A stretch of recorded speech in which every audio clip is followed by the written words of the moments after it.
Так, кажется, пора перекусить. Так, колбаса, кетчуп. Проклятье, Йорик! Ты опять съел весь кетчуп? Нет, это не я.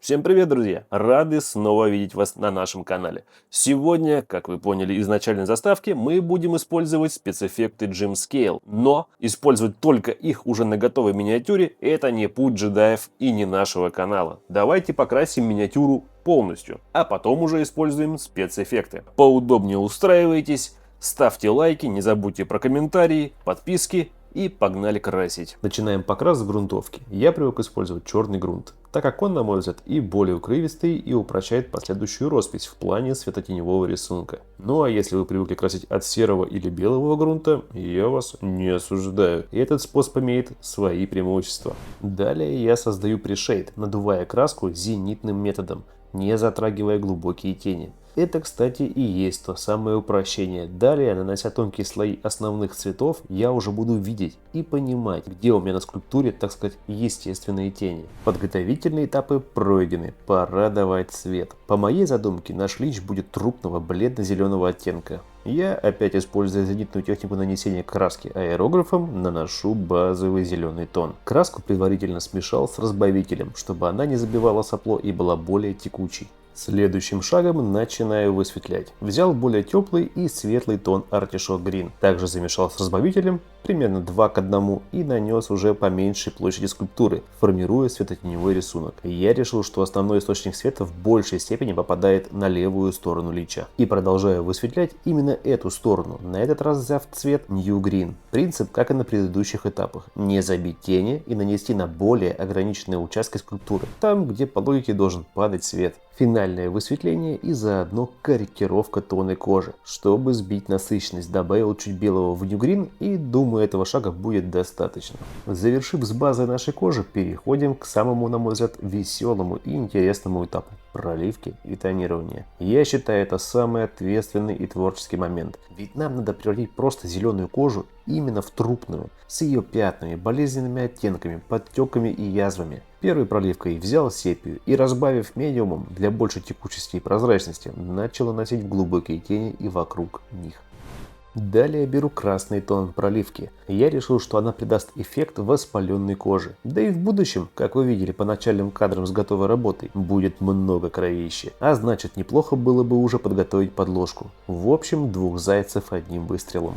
А чтобы усилить в углублениях этот эффект, взял более насыщенный и темно-красный цвет проливки. Наношу аккуратно и преимущественно в самых глубоких частях. Как только высохнет, получим уже неплохой контраст на бюсте. Просушив скульпт и оценив результат, понял, что хочется чуть-чуть добавить зеленых пятен. Ну знаете, как синяки или какая-то протухшая плоть. В общем, подумано, сделано.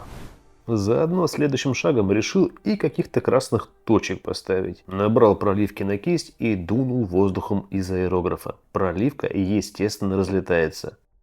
И последнее, что надо сделать перед нанесением спецэффектов, это белки глаз нашего лича и зубки. Как основу беру белый цвет и затем на зубах проливаю коричневой проливкой. Вряд ли он их чистит по утрам. Ладно, с последним я погорячился. Понял, что хочется еще чуть-чуть контраста на коже и подчеркнуть всю мелкую фактуру. Благо скульптура позволяет. Смешал New Green с белым для получения бледного оттенка и очень аккуратно, мягкой кисточкой для дайбраша прошелся по модели. Ну что ж, друзья, с базы мы покончили, кожа почти готова. Можно переходить к спецэффектам. А именно, у Gymscale есть 2 эффекта крови. Ну, на момент, по крайней мере, выхода ролика, или как мне попали они в руки. Свежая кровь и кровь запекшаяся. Ими мы и будем работать. Погнали. Сначала использую свежую кровь. Я, честно говоря, впервые взял эффект крови от Gymscale и не знал ее консистенции. Она оказалась довольно жидкой, текучей и поддающейся растяжке. А после подсыхания становится чуть прозрачной и сохраняет блеск. В общем, натуральненько. И от жадности покрываю ей всю морду нашего гнилушки. Покончив с ротовой частью и глазницами, решил для натуральности добавить брызг крови на груди и вокруг головы. Набрал эффекта на кисть и раздул с помощью аэрографа. Техника нанесения не очень хорошо контролируемая, но дающая живой эффект. А запекшуюся кровь кисточкой я наношу в углублениях поверх свежей крови на ограниченных участках. Этот эффект более густой, насыщенный и укрывистый, и также после высыхания сохраняет блеск, хотя и не такой сильный. В целом оба эффекта очень похожи на то, что делали другие производители. Хорошая замена. Завершив кровавое изыскание, перехожу к покраске глаз. Я привык красить от черной точки. Она в будущем будет границей радужки глаз. Главное не промазать, иначе в итоге получим косого лича. Глаза в целом могут всю мимику испортить, придав ей глуповатый вид, так что не спешим на этом этапе. Я решил сделать глаза ярко-синими, так как, на мой взгляд, это хорошо контрастирует с зеленым и красным на бюсте. Далее ставлю зрачок и белые блики. Что ж, друзья, с кровью мы покончили. Пока что в конце мы еще немного дополним штрихи, но в целом уже все готово. Пора переходить к следующим спецэффектам от джимов. Это у нас ржавчина. Продается в блистере. Ну, по крайней мере, я ее нашел в блистере. 3 эффекта. Это старая ржавчина, простая ржавчина и свежая ржавчина. Все просто. Погнали. Но, как и с кровушкой, перед тем, как опробовать ржавчину, надо миньку подготовить. На голове лича капюшон, по фактуре напоминающий старую мешковину. Хотя, может, так и задумывал скульптор. В общем, раз мне показалось, что это мешковина, то пусть она и будет. Старая такая, полугнилая. Первым слоем наношу фельдграу, а затем мягкой кисточкой для драйбраша аккуратно высветляю цветом хаки и сирийским пустынным. На кисть сильно не давлю, нам главное подчеркнуть фактуру ткани, без излишеств. Традиционно для себя, после завершения высветлений, я перехожу к усилению теней для большего контраста. Как я выше говорил, да и на видео хорошо заметно, капюшон очень фактурный, поэтому, чтобы не забить все это добро, я использую проливки, смешанные с медиумом, для большей текучести и прозрачности. Сначала коричневый агракс, затем самые глубокие тени агракс плюс немножко черного нулин ойла. Края мешковины я местами тонирую зеленой проливкой. Мне показалось, так получится эффект цветущей от влажности ткани. Ну, вроде бы неплохо получилось. Начинаем делать подложку под ржавчину. Корона у зомбачела будет железная. На золотую, думаю, он не заработал. Наконец-то долгожданная ржавчина. Черт, как автолюбитель меня аж передернуло от собственных слов. Эффект старой ржавчины довольно жидкий и похож на густую проливку. Ну а раз похож, то чё бы густо не покрыть им всю корону?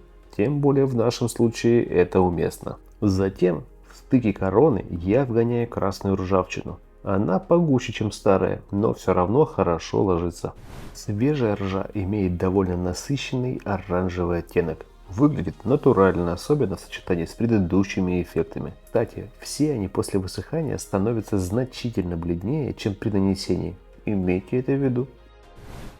И как финальный штрих на короне, дрейбраш металликом. Тут я в очередной раз напомню, не борщите и не затирайте эффекты. Сухая кисть хороша в меру. Также корректирую брызги крови, а то получилось, что на груди и морде брызги есть, а на капюшоне нет. Исправляю. Но и грех не сделать подтеков из пасти лича. Есть несколько методов получения слюней, от плавки прозрачного пластика до смолы и резинового клея уху. Я применил последний, так как он у меня уже был под рукой. Подождал, пока подсохнет, и нанес кровяной эффект. Ну и какой бюст без красивой деревянной подставки.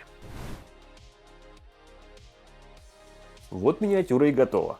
Огромное спасибо за просмотр. Не забывайте ставить ваши лайки, комментарии, можно дизлайки, но обязательно напишите, что именно вам не понравилось. А также отдельная благодарность спонсорам этого канала. Их имена и ники вы видите где-то здесь на экране. Большое спасибо. Если вы вдруг хотите стать спонсором, все ссылки в описании. Там вас ждет ранний доступ ко всему контенту, а также чуть-чуть эксклюзивов. Но самое главное, что проект будет продолжать жить благодаря вам. Ну и напоследок, самый-самый последок. Конечно же, спасибо Gymscale за то, что предоставили свои краски. Ну и в целом, то, что они их делают. Прикольные краски, как вы видите. А как вам? Напишите в комментариях. Пока-пока.